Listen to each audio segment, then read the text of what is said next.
are an important form of literature that have been around during some of the most influential moments of the 20th century, of the mid-20th century.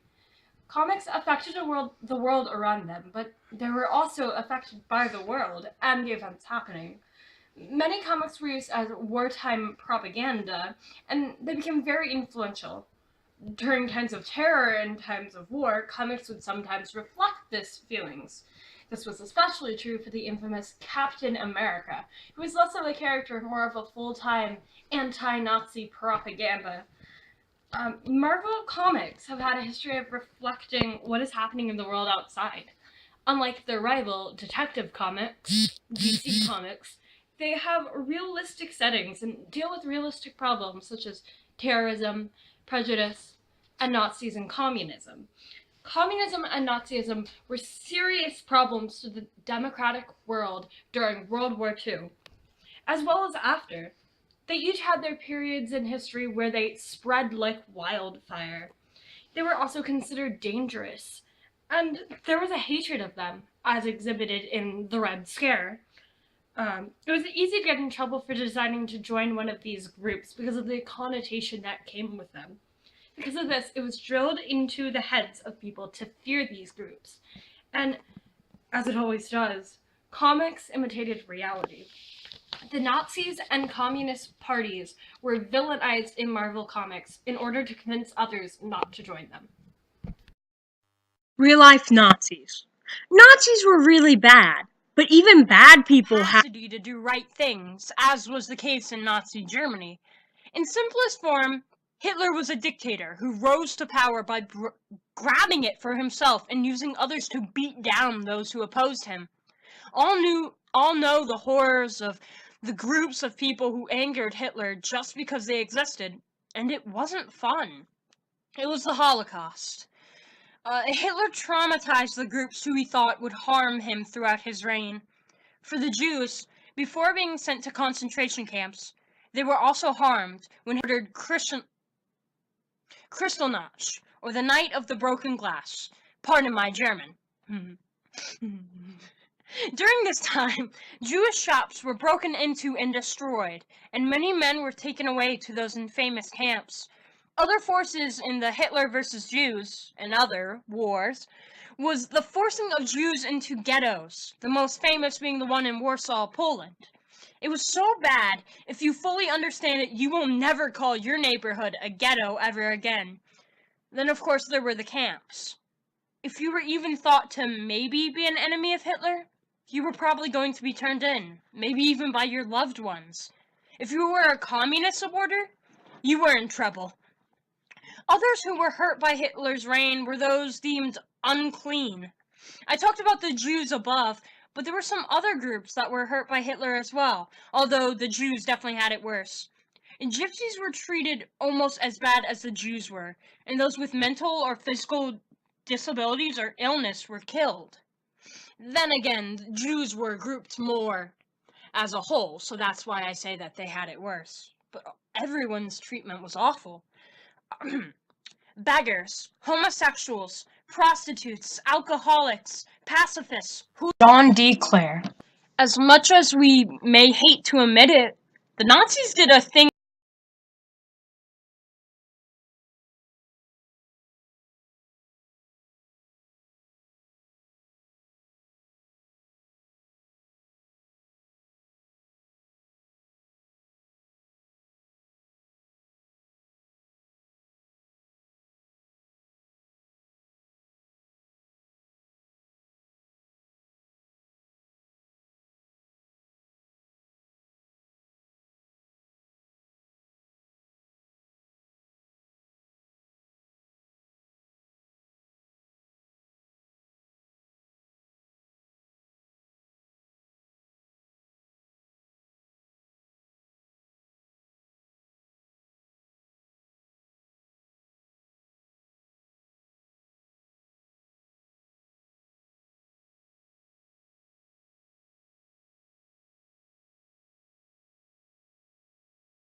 Hitler found an easy way into office by acting like he would save everyone and having people beat up those who didn't believe that.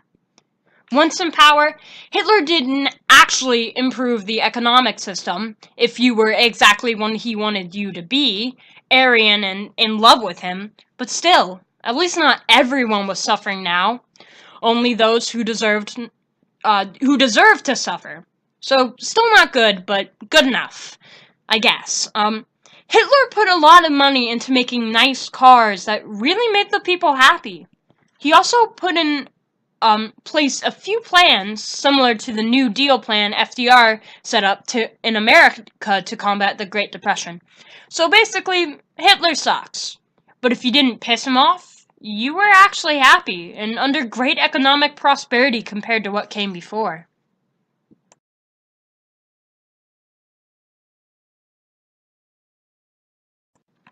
Communism was most popular and rampant in the Soviet Union. It was so overwhelming and popular that multiple countries, France, Great Britain, America, etc., tried to stop the flow of it and were worried about it spreading even more. In the early days of communism, Karl Marx wrote a now infamous book, The Communist Manifesto, to explain what communism essentially is, what their main goals and ideals are, and what they are fighting for. Friedrich Engels collaborated with Marx to make the manifesto and wrote a companion piece explaining the principles of communism. Overall, communism is explained simply by Engels himself. In this sense, the theory of communism may be summed up by this single sentence: abolition of private property. Principles of Communism, Communist Manifesto. Their main driving point was that they wanted full equality and to properly establish that they had to get rid of all private property. When looking at the pure parts and the ideals of Marx and Engels, communism is about equality. The communists are distinguished from the other working class parties by this only: one. In the national struggles of the proletariats of the different countries, they point out and bring to the front the common interests of the entire proletariat, independently of all nationality. Chapter 2 of the Communist Manifesto.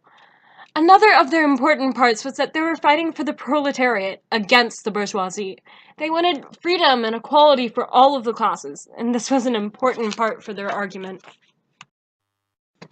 After looking at what communism was originally envisioned as, we'll now look at how it was when it was famously put to test in the Soviet Union, specifically under the rule of Stalin.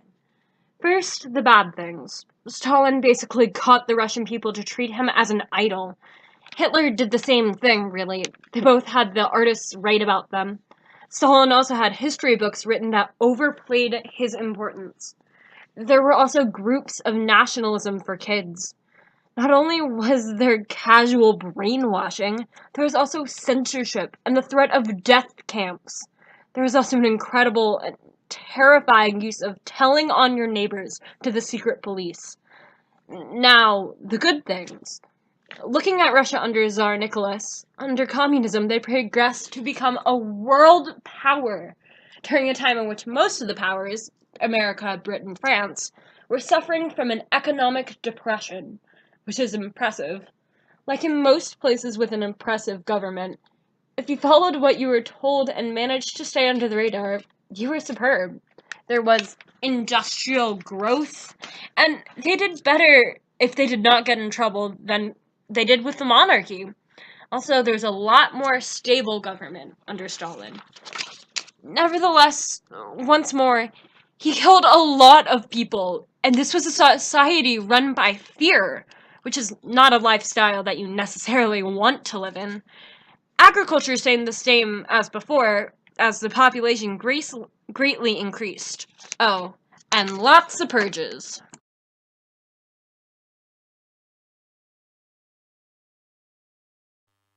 Now we move from real life to Marvel Comics.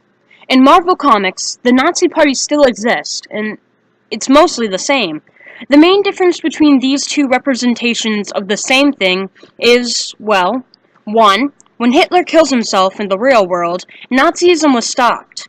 In Marvel Comics, when Hitler kills himself, The Nazi Party survived because of Nazi-powered supervillains surviving through Hydra and, mainly, the Red Skull.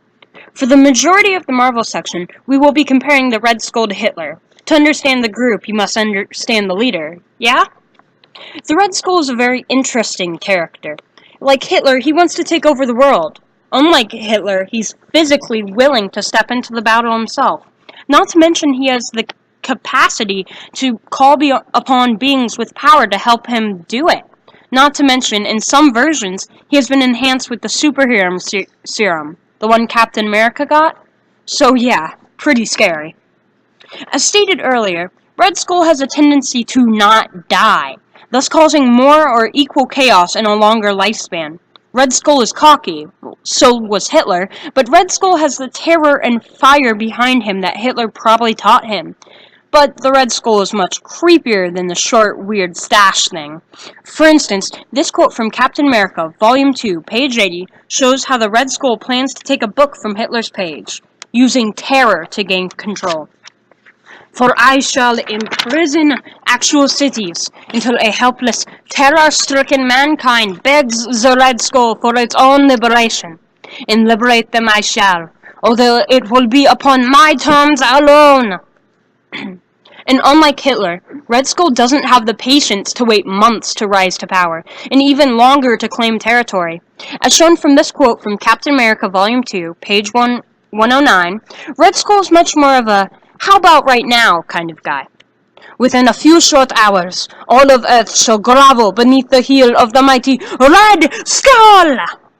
And the Red Skull won't let someone like Captain America stand in his way. Now fight, you liberty-loving fool! Fight for the worthless, miserable life which will soon be taken from you. Forever! Captain America, Volume 2, page 181. Page 81. What a jerk!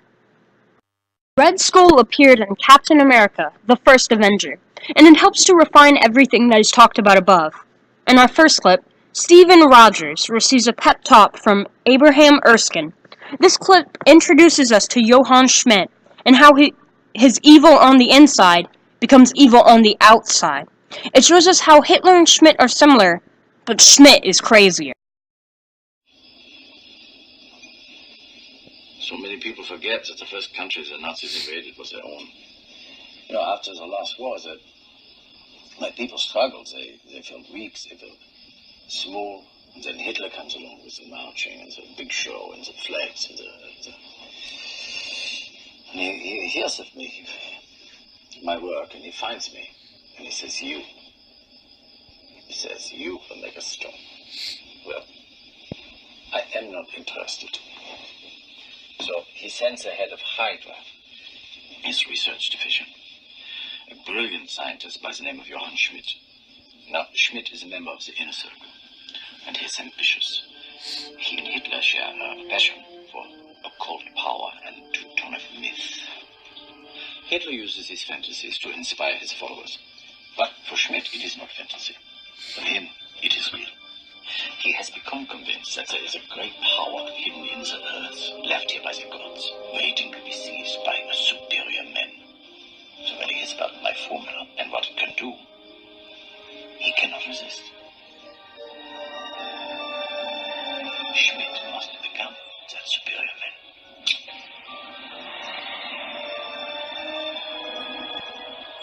Did it make him stronger? Yeah. But there were other effects. The serum was not ready. But more important, the man. The serum amplifies everything that is inside, so good becomes great, bad becomes worse.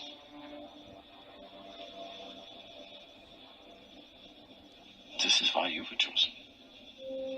Because a strong man who has known power all his life will lose respect for that power, but a weak man knows the value of strength and knows compassion. Thanks. The next video is the first physical encounter between Skull and Cap.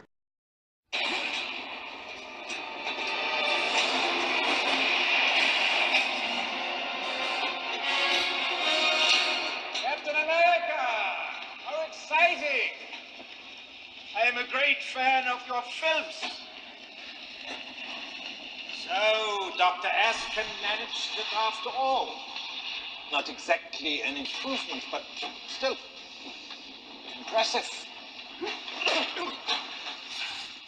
You got no idea. And today,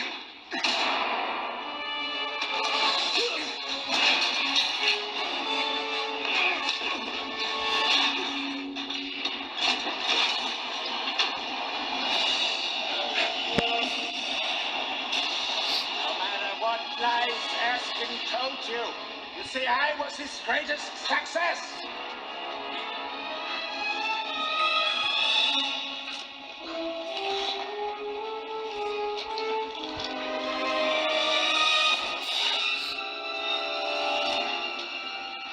you don't have one of those, do you? You are deluded, Captain. You pretend to be a simple soldier, but in reality, you are just afraid to admit that we have left humanity behind. Unlike you, I embrace it proudly, without fear. Then how come you're running?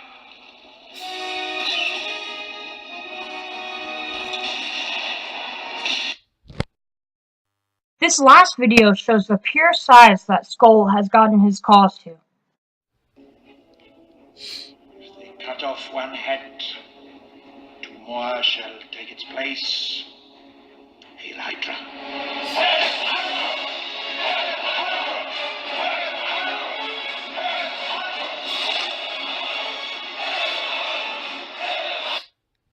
The only good thing that Nazis in the Marvel Universe have done is to push Abraham Erskine to America, where he made Stephen Rogers into Captain America. The Red Skull was born Johann Schmidt, and interestingly enough, didn't really care about the Nazi principles. Unlike Hitler, who believed very strongly in his principles from the beginning, Johann was just a young boy in Nazi Germany who would give anything to survive. Speaking of young boys trying to survive, Magneto, the supervillain, actually was in and survived the Holocaust, as shown in the fantastic graphic novel Magneto Testament.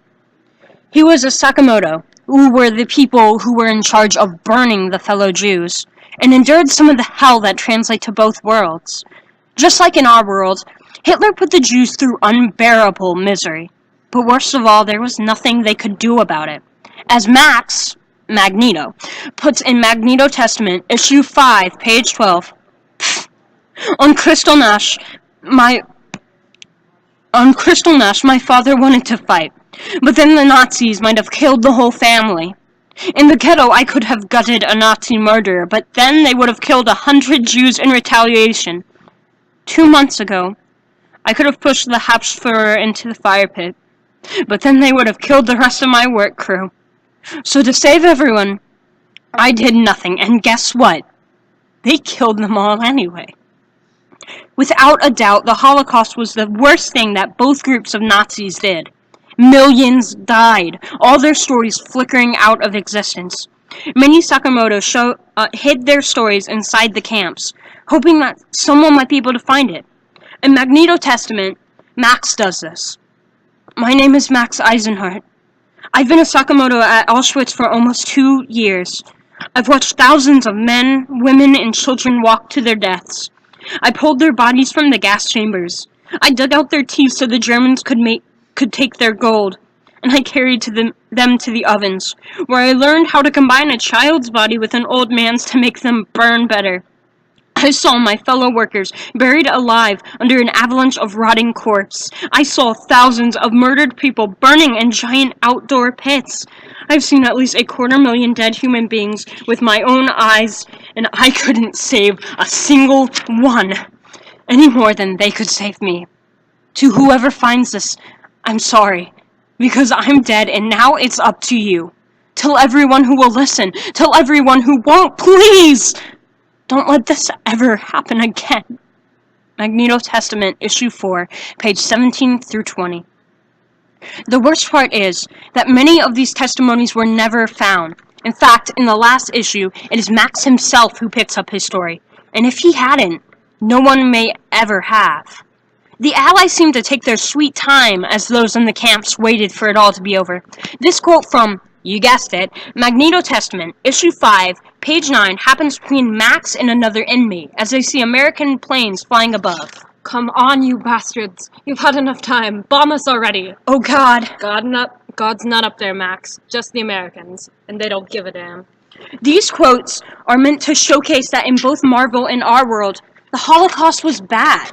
And since Magneto Testament is a valid source and is 100% accurate to real life, we can count these quotes as both Marvel Nazis and our Earth Nazis. The only difference between Red Skull and Hitler, besides dying and possible superpowers, is that Red Skull had better weapons that, if not possibly for Captain America being there to stop him at every turn, might have ended up with the Red Skull doing what Hitler could never do. Achieve his goal. Shade Throne! Although communists in the Marvel Universe operate in a way that is different than the Nazis, this is still a group to fear. Unlike their real-life counterparts, they do not seem to have any goal or prosperity that they are working towards. Most of their attacks are assassinations. True, one could say that the target is the enemy of the communists, the bourgeoisie, but in the end, they seem to only have one solid objective: to strike fear. Communism used fear as a heavy bargaining chip, but they had other ideals that they used that seem untouched by Marvel's version. And even if the lack of evidence of their goals is only a misconception, because sometimes the actions in, for example, Stalin's Soviet Union were unclear of the underlying moral, there is some strong and devious behavior exhibited overall. In Soviet Russia, one could argue that there was brainwashing being used, and they would technically have sufficient evidence. Like talked about in the earlier section on the real-life Soviet Union, children were taught a section of history that was picked out to put Stalin in a good light, and they were given power and nationalism in the group the Young Octoberists. Yes, well, this is serious and terrifying brainwashing. This in no way, shape, or form comes close to the Red Room program in Communist Marvel. The Red Room is the setting of a particularly deadly training program, the Black Widow Ops. Even those with little Marvel knowledge will recognize the codename Black Widow, made famous by a deadly assassin known as Natasha Romanoff, who was a dastardly villain before eventually joining the Avengers. The effects of the assassin that the Red Room program shaped her into is the most critical and long-lasting part of her character throughout the years, and she still struggles with this. How many more jobs? How long will it take? I don't know if I can do it. Even if I could forgive myself, this is what I am now, and you'll never know who I was before. Marvel Wiki. She could also be less sympathetic and more aggressive, as shown by this quote. For that capitalist dog, you shall feel the widow's bite. Marvel Wiki. Romanoff is the most infamous case of the Red Room, but what you might not have known was that there was multiple Black Widows trained at this room. There were 28 young orphan girls chosen under this training program that was controlled by none other than the Marvel KGB, which is a terrifying thought. Not only were these young girls trained in martial arts and created to be the perfect Russian spies and assassins, they were also brainwashed. The girls had no idea what the program really was, thinking it instead to be ballet training at the Bolshoi Theater. Besides the fighting training, the girls were put through the above-mentioned memory manipulation, mental implants, and biotechnological implants. These deceptions were much worse than Stalin's because, essentially, they were given dangerous weapons and the order to use them outside of the Soviet Union, as shown by this clip of the Red Room training in action.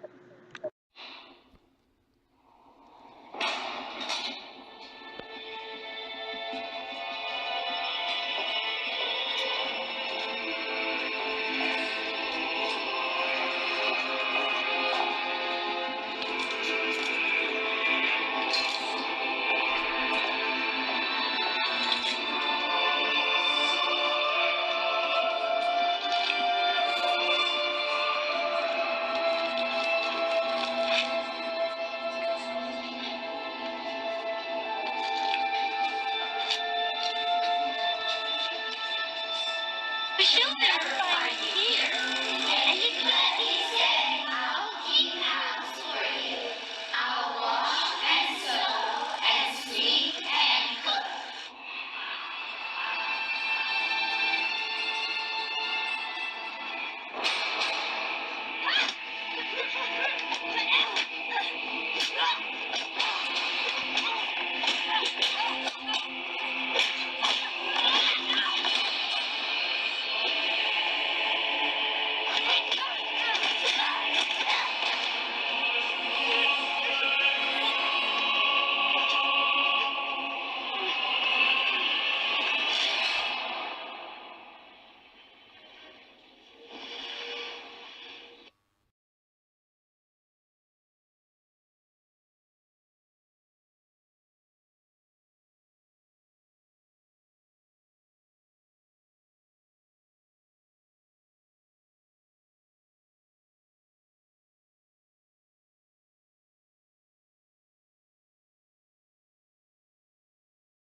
My dreams are the worst I've ever had.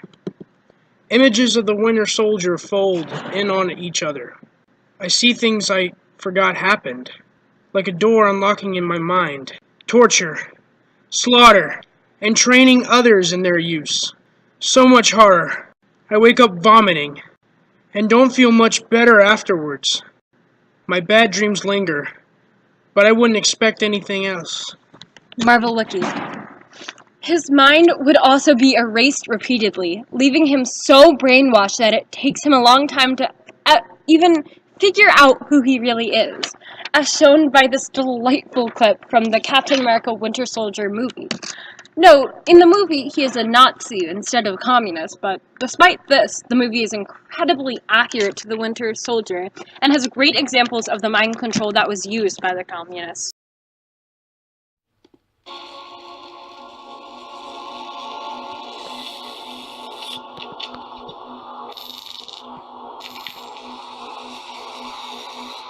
Sergeant Barnes.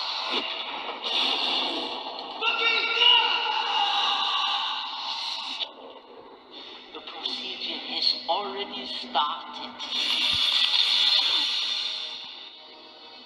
You are to be the new face of Hydra. Put him on ice.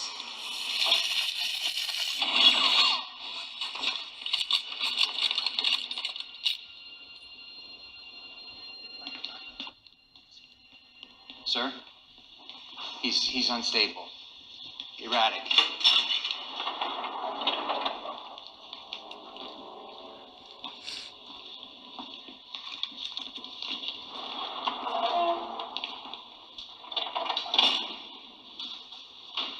Mission report. Mission report now.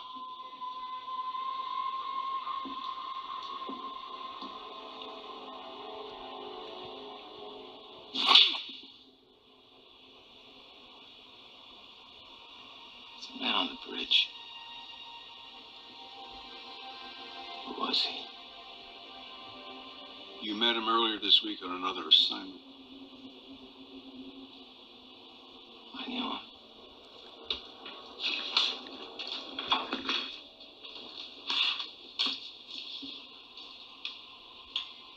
Your work has been a gift to mankind.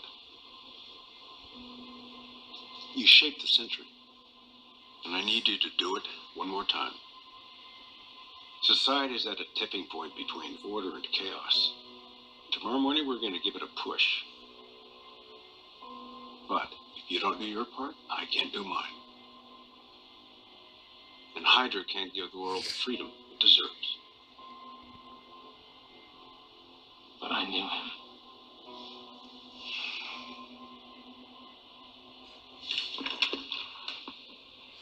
Prep him. He's been out of cryo freeze too long. Then wipe him and start over.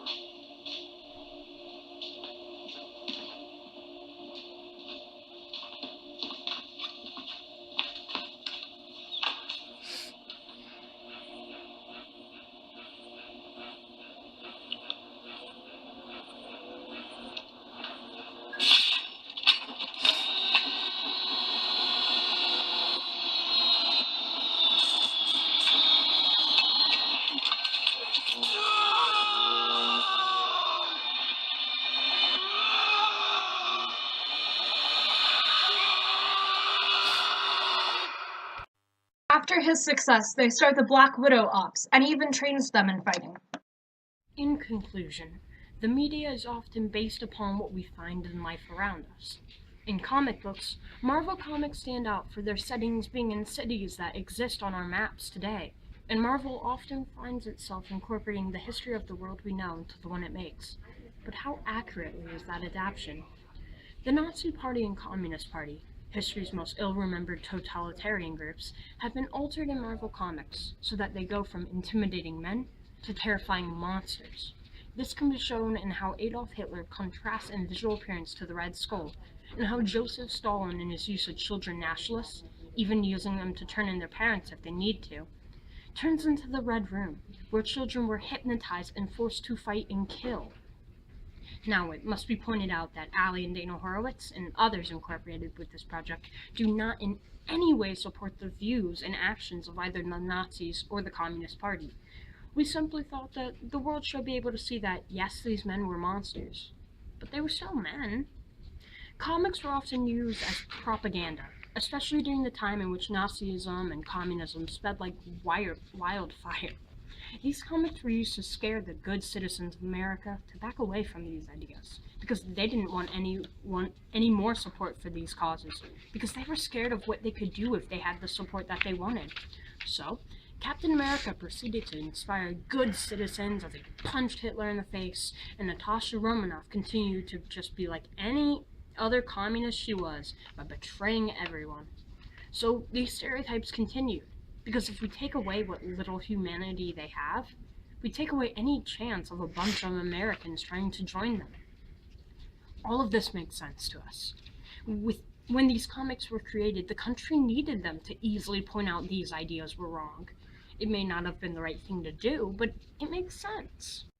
What doesn't make sense is why these definitions are still around in comics today.